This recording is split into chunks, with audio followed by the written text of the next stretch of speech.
湖南道县一神秘小山岭，惊现万尊人形石像，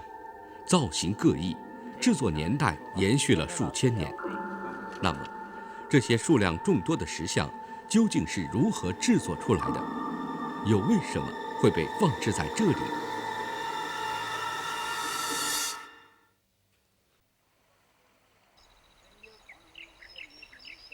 湖南省道县田广洞村附近，有一个密布树林的小山岭，漫山遍野地散落着形态各异、装束不同的石人。这些石雕人像，有的五官身形清晰可辨，有的却已经十分模糊，只能依稀看到轮廓。有的完好无缺，有的缺头断臂，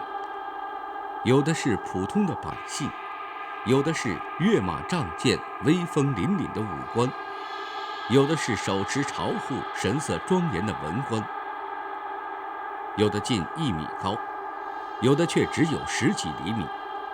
但是，无论高矮胖瘦，无论大小长短，均是整块岩石雕琢而成，而且形态各异，姿态万千，栩栩如生。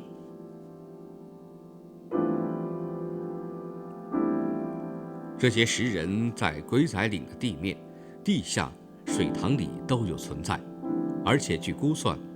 数量大概有2万甚至更多。那么，数量如此众多的石像究竟是如何来的呢？它们被放置在这里又是为了什么？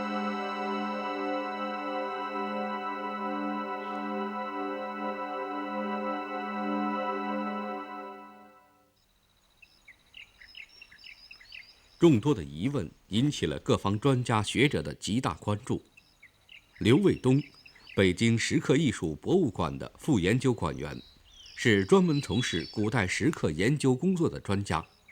为了弄清楚石像的来历，特地从北京来到了鬼仔岭。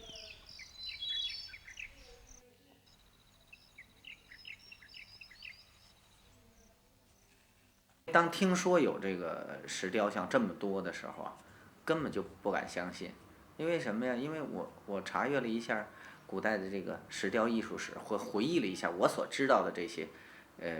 这个艺术史上的所发生的各个事件啊，还有这个所存留的这些文物，所见到的这些石刻，那我觉得根本不可能啊！是不是有人在编一个美丽的传说，再让我去看呢？面对着鬼仔岭上数量如此众多、造型各异的石像，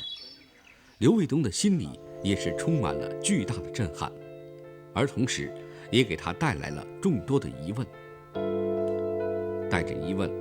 刘卫东对这些石像的风蚀情况、造型、雕刻手法进行了一番详细的勘察后，他发现这批石像并非同一时代的产物。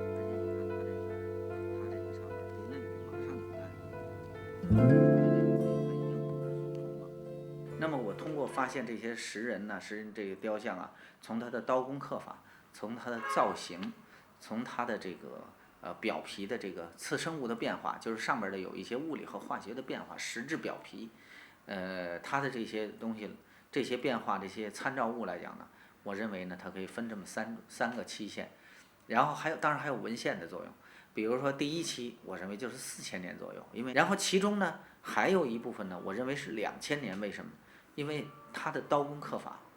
和造型艺术非常接近汉代的这个石人和其他的画像石中的表现的手法和雕凿的手法。那么还有一部分，我认为呢是唐、宋、元这一段时期。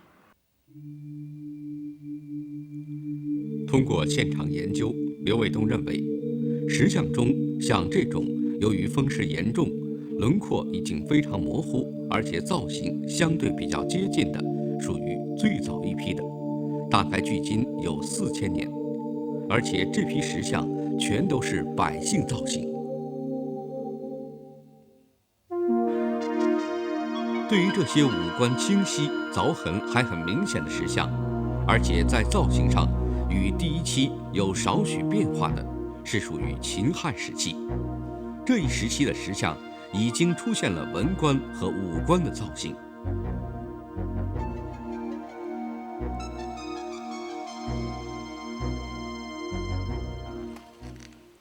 看这两件东西，不光有判甲丝绦哈，有领子，有这种方领，还有护心镜、手指头，甚至手指头的这个动作，卷成一卷的动作都有。然后还有虎头，待会儿你可以拍一拍这两个，这是虎头，这都是军容制度啊，都很完整的、很完备的时候，有那种铠甲制度，就士兵啊或者将领穿的那种铠甲，有战袍，你看等于在外边披着战袍。据刘伟东分析，这种雕刻有鱼鳞式铠甲的武士是属于唐宋以后的产物，大概距今1000年。那个时候，在铠甲上才出现严格的军容等级制度。